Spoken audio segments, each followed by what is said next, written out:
Hello and welcome back to Britannia Language Centre. Today we're going to be looking at the present simple tense.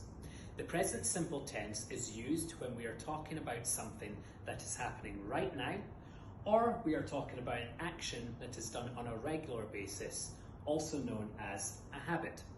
On the board here I have 3 examples of present simple sentences. The first, I study English.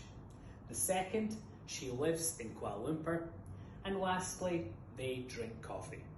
Now, although none of these things are happening right now, they are all things that could happen on a regular basis.